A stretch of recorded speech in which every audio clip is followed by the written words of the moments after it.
రేవంత్ రెడ్డి గారి పరిస్థితి ఏంటి? పాపం ఆయన చాలా అపనిందలకు లోనవుతున్నారు. నీలాపనిందలకు లోనవుతున్నారు. ఆయన ఎప్పుడో చంద్రుడిని చూసుంటాడు వినాయక అంతే చవితి రోజున. గదా! ఆయన దగ్గరికి వచ్చేసరికల్లా ఆయనకి శుక్రుడున్నా, ఓ పక్కనే రాహువు, శని హ్మ్. వీళ్ళిద్దరూ అధిపతులు అవ్వడం వల్ల ఓకే. ఆ యొక్క ఏదైనా మంచి మాట్లాడినా సరే చెడు కింద ఉండడం, ఆ! ఏదైనా ఎక్కడి నుంచైనా పైనుంచి వచ్చే డబ్బుని తీసుకొద్దాం అనుకున్నా సరే చేతిలోకి రాలేకపోవడం, కొంచెం ఇబ్బందులు ఆ! ఈ సంవత్సరంలో జరిగేవి ఈ విధంగా జరుగుతాయి. స్థానచలనం ఏమైనా స్థా ఉంటుందా? ఆయనకైతే కనుక స్థానచలనం అలాంటివి ఏమీ లేవు. ఓకే.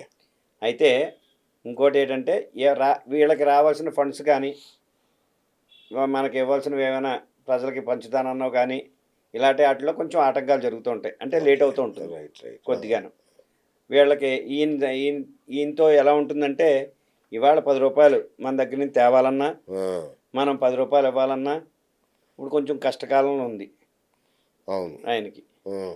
అంటే ఈయన మంచి చెప్పినా సరే చెడు కింద ఉండడం, తెచ్చే చోట త్వరగా రాకపోవడం, ఇచ్చే చోట త్వరగా ఇవ్వకపోవడం, ఓకే. ఈ విధంగా ఉండడం వల్ల కొంచెం ఇబ్బందులు ఉంటాయి కానీ, హ్మ్. దీంట్లో మాత్రం మార్పులైతే గనుక ఏమీ లేవు. ఈయన హ్మ్. మారిపోయి ఇంకోటి రావడం, లేకపోతే అచ్చా! ఇంకోటి చేయడం, అచ్చా! ఇలాంటివి అయితే గనుక ఏమీ లేవు. Okay. Okay. Okay. Okay. And Hyderabad నగరం, విజయవాడ నగరం ఎట్లా ఉండబోతున్నాయి? ఈ సంవత్సరం అంతా కూడా సస్యశ్యామలంగా ప్రతీదీ కూడా ఏ పని మొదలుపెట్టినా సరే అన్నీ కూడా దిగ్విజయాల కింద ఉంటాయి. హ్మ్. అటువంటి ఆటంకాలు అయితే కనుక ఏవీ లేవు. ఓకే. అన్నీ కూడా చాలా బాగున్నాయి. ప్రధానంగా రైతుల పరిస్థితి ఏంటి గురుగారు? అదే ఈ సంవత్సరం రైతులకు చెప్పాను. ఆ!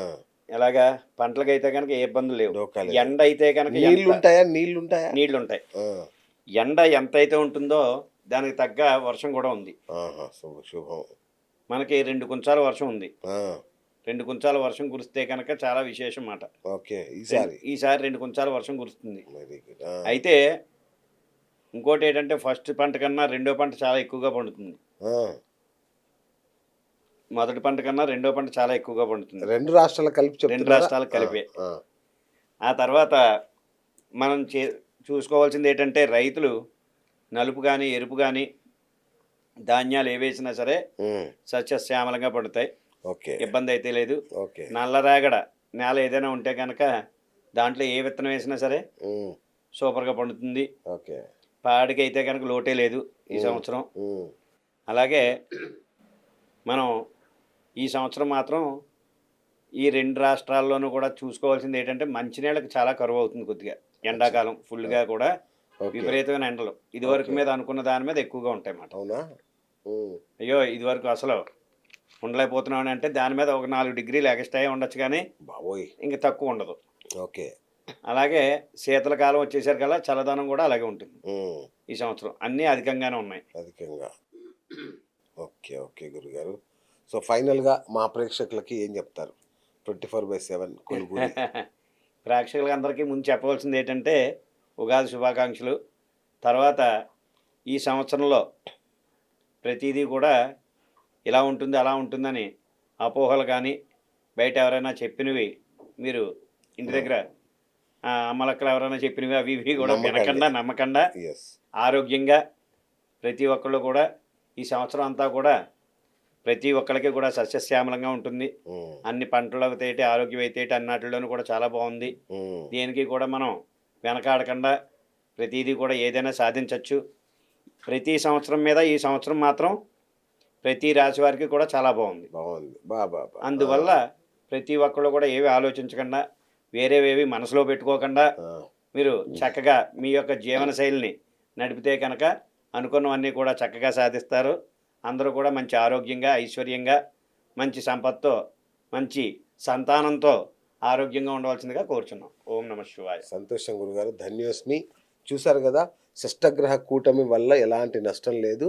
ఎవరు భయపడాల్సిన అవసరం లేదు. చక్కగా ఉగాది పండగని ఆనందంగా జరుపుకోండి. మొన్నెవరో అంటున్నారు షష్టగ్రహ కూటమి రోజు గనుక బయటికెళ్తే అంటే ఉగాది రోజు బయటికెళ్తే ఒళ్ళంతా పచ్చడవుతది. బయటికెళ్తే. ఇంట్లో ఉంటే మాత్రం ఉగాది పచ్చడి తినొచ్చు మీరు అని ఆ స్థాయిలో భయపెడుతున్నారు. ఏది దీని ఎఫెక్ట్. నేను షష్టగ్రహ నేను కూటమి నేను ఎఫెక్ట్. ఒక్క విషయం దానికోసం అయితే కనుక నేను చెప్తాను వినండి. ప్లీజ్. మన వాళ్ళు తింగరోళ్ళు. హ్మ్. ఏం సూపర్. అడగరే. బ్రహ్మాండంగా ఎవరో చెప్పారు. ఏదో ఆ! చెప్పారని దాన్ని పట్టుకుని ఉంటారు తప్ప అవును. మా ఊళ్ళోనే చూసుకుంటే కనుక ఏమ్మా బలానా రోజు మంచిదమ్మా ఆ రోజున అమ్మాయిని పంపండి అమ్మా అని మనం కానీ చెప్పామనుకో ఆ, ఇంటికి వెళ్ళాక పక్కింటిది అంటది ఆ రోజు ఏదో అష్టమేమో కదే అంటది ఆ అవును. అష్టం అన్నదే పట్టుకుంటుంది తప్ప పంతులు గారు చెప్పింది నమ్మదు అవునండి, ఇది ఇది నిజమే. అవును, చాలా చోట్ల కరెక్ట్. అవును, ఇంటికి వెళ్ళగానే పెళ్ళం అంటుంది అవును, ఆ రోజు ఎట్టించుకొచ్చేవే బుధవారం కదా మొన్నాడు ఎట్టించచ్చు కదా అంటది అవును, అనేసరికి వాళ్ళు దాని మాట నమ్ముతారు మన మాట నమ్మరు అవును.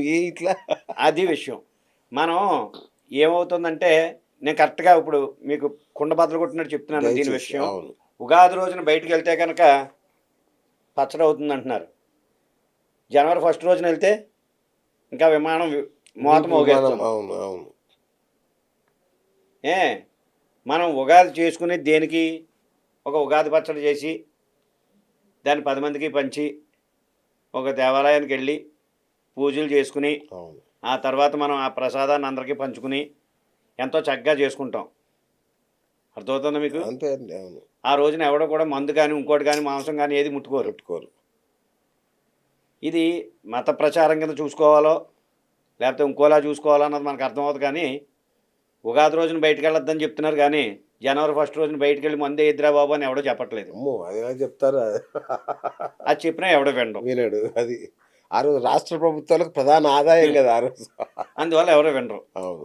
అమ్మేవాడిని అమ్మించేది వీళ్ళే ఏంటి మళ్ళీ అలాగే మళ్ళీ వాడిని ఊదించేది. నోట్లో పెట్టి ఊదించేది వాళ్ళే దొరకకపోతే వీపు బద్దలు కొట్టేది వాళ్ళే అవును, అందువల్ల అది తప్పని చెప్పరు హిందూ సాంప్రదాయాన్ని ఎలాగోలాగ దుష్ప్రచారం చేసి ఉమ్, నువ్వు ఉగాది రోజున బయటికి వెళ్తే నువ్వు చేస్తావు మీ పెళ్ళాన్ని పంపితేనేమో ఎవరితోనే వెళ్ళిపోద్ది ఇలా ప్రచారాలు చేస్తే హిందూ సాంప్రదాయం మనం చేసేదే హిందూ సాంప్రదాయంలో ఉన్నది ఏ దేనికైనా సరే ఏ పూజకైనా సరే దేనికైనా సరే చక్కగా ఉన్నది ఏంటో తెలుసండి ఆ, మనం మంచిగా పూజ చేయడం ఒక గుడి దగ్గర 10 మందికి భోజనాలు పెట్టడం అవును, లేకపోతే ఇంకోటి ఏదో కార్యక్రమం చేయడం ఓ 10 మందికి ఆదాయం కలిగేటట్లుగా చేయడం మనం ఒక పెళ్లి చేసుకుంటే 100 మందికి ఆదాయం కలుగుతుంది అవును.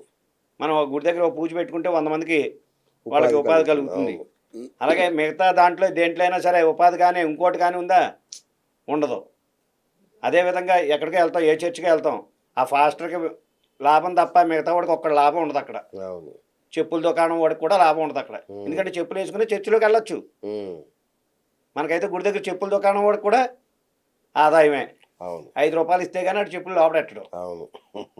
అలాగా దీని దుష్ప్రచారమే తప్ప దీనివల్ల ఉగాది రోజున బయటికి వెళ్తే ఇది లేకపోతే ఇంకోటని కానీ ఉమ్, ఇటువంటివి అయితే ఏమీ లేవు ఓకే, ఇలాంటివి నమ్మద్దు ఓకే. మీకు ఇటువంటి వదంతువులు ఏవి కూడా మీరు నమ్మక్కర్లేదు సంతోషం గురుగారు. థ్యాంక్ యూ అండి. సో చూసారు కదా, రాపర్తి ప్రసాద్ శర్మ గారు ఎంత గొప్పగా ఎంత చక్కగా చెప్పారు. సో ఆయన పంచాంగాన్ని ఫాలో అయ్యి ఈ సంవత్సరాన్ని చక్కగా మీ జీవితాన్ని సుఖ సంతోషాలతో ఆయురారోగ్యాలతో గడుపుదాం. Thank you. ఇది ఇవాళ బిఎస్ టాక్ షో. నేను మీ బిఎస్ సైనింగ్ ఆఫ్.